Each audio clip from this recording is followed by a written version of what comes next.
आज बिना मसाले ओट्स के सिंपल सादे ओट्स से तीखी चटपटी सुपर हेल्दी सुपर टेस्टी खिचड़ी बनाते हैं। ये रेसिपी आपके वेट लॉस में भी आपका बहुत हेल्प करेगा। रेसिपी बिल्कुल सिंपल है। आपको पसंद आए तो वीडियो को लाइक शेयर और चैनल पे नए हैं तो इसे सब्सक्राइब अवश्य करें। इस रेसिपी को बनाने से पहले आप सबों का ममता मिश्रा एंड कुकिंग चैनल पे सुस्वागतम।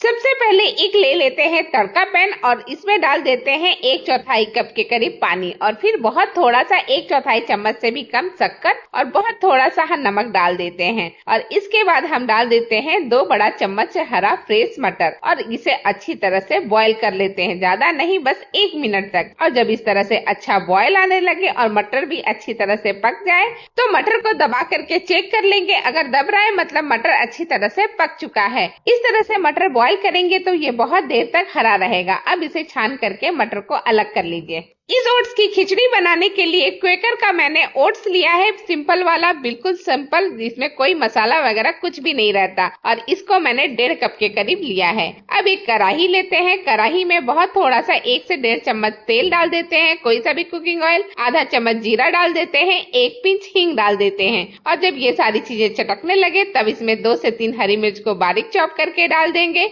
और 1 मीडियम साइज के प्याज को भी बारीक या रफली चॉप करके डाल देंगे और इसे अच्छी तरह से सारी चीजों के साथ अच्छी तरह से मिक्स करते हुए भून लेंगे। 30 सेकंड में ही प्याज गोल्डन कलर का होने लगेगा तब हम इसमें डाल देंगे गाजर। तो 2 टेबलस्पून के करीब गाजर को बारीक बारीक चॉप करके हमने डाल दिया है और इसे भी सारी चीजों के साथ कम से कम 30 सेकंड तक भून लेंगे। बीच में मैंने हल्दी भी 1/4 चम्मच डाल दिया है और 1/4 चम्मच कश्मीरी लाल मिर्च डाला है। सारी चीजों को एक बार मिक्स कर लेते हैं और इसे लगातार चलाते हुए कम से कम 30 सेकंड तक और भून लेते हैं। फिर इसमें मैं मैजिक मसाला 1 पाउच डाल देती हूँ। इसके जगह पे आप पाव भाजी मसाला भी 1 चम्मच डाल सकते हैं, उसका भी टेस्ट बहुत जबरदस्त आता है। और अगर कोई और सब्जी मसाला डालना चाहते हैं तो वो भी डाल सकते हैं। मसाले को भी मैंने हल्का भून लिया है और अब हम डाल देते हैं शिमला मिर्च बारीक चॉप किया हुआ और साथ ही डाल देते हैं 1 बड़े टमाटर को रफली चॉप करके और इन दोनों चीजों को अच्छी तरह से सारी चीजों के साथ मिक्स कर लेते हैं। अभी तक मैंने नमक नहीं डाला था तो अब आधा चम्मच के करीब नमक डाल देती हूँ और नमक को भी फटाफट सारी चीजों के साथ मिक्स कर लेती हूँ। ये कुछ ड्राई सा लग रहा है तो थोड़ा सा 1 आध चम्मच पानी भी डाल दीजिए, जिससे मसाले जलेंगे नहीं और बहुत आसानी से पक जाएंगे। फ्लेम को मीडियम कर दीजिए और इसे ढक करके कम से कम 3 से 4 मिनट तक पकने दीजिए लो मीडियम फ्लेम पे।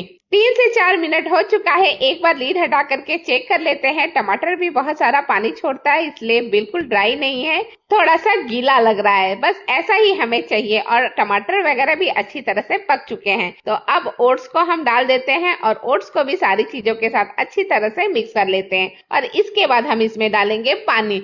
तो मैं ये छोटी वाली गिलास से 2 गिलास पानी डाल रही हूँ। आप अपने हिसाब से कम या ज्यादा पानी कर सकते हैं, जैसा आप खाना पसंद करें। मुझे ज्यादा पतला ग्रेवी वाला नहीं चाहिए तो उसके हिसाब से मैंने पानी डाला है। फ्लेम को हाई कर दीजिए और इसे अच्छी तरह से चलाते हुए एक अच्छा बॉयल आने दीजिए। ये लीजिए थोड़ी ही देर में बॉयल आने लगा है। तो अब इसमें बिल्कुल लास्ट में डाल देते हैं जो मटर हमने उबाल करके रखा था, वो मटर सारा का सारा, और उसे अच्छी तरह से सारी चीजों के साथ मिक्स कर लेते हैं और अब इसे ढक करके कम से कम लो मीडियम फ्लेम पे 4 से 5 मिनट तक पकने देते हैं। 5 मिनट का टाइम हो चुका है तो चलिए लीड हटाकर एक बार चेक करते हैं। ये देखिए बहुत ही बेहतरीन और बहुत ही अच्छे कलर वाला और बिना मसाले का मसाला ओट्स बन करके बिल्कुल रेडी है। ये देखिए कितना खूबसूरत और कितना बढ़िया दिख पड़ रहा है। तो मसाला ओट्स बिल्कुल रेडी है। अब इसे सर्व कर सकते हैं हरा फ्रेश धनिया के साथ। थोड़ा थोड़ा खिचड़ी को हम सर्व कर रहे हैं एक बाउल में और पास से इसका लुक और टेक्सचर देखिए, ना ज्यादा गाढ़ी है ना ज्यादा पतली, बिल्कुल परफेक्ट बनी हुई है। और बचे हुए थोड़े मटर थे उससे मैंने ऊपर में डाल दिया है, बहुत ही परफेक्ट लग रहा है। इसे हरा फ्रेश धनिया से गार्निश कीजिए और फिर इसे शाम की छोटी भूख हो या डिनर लंच हो जिसमें खाना हो खाइए। रेसिपी सिंपल है तो आप ट्राई जरूर कीजिएगा और सबसे बड़ी बात ये वेट लॉस के लिए रामबाण है। इसी के साथ वीडियो समाप्त करती हूँ। आप सबों का धन्यवाद। Thank you.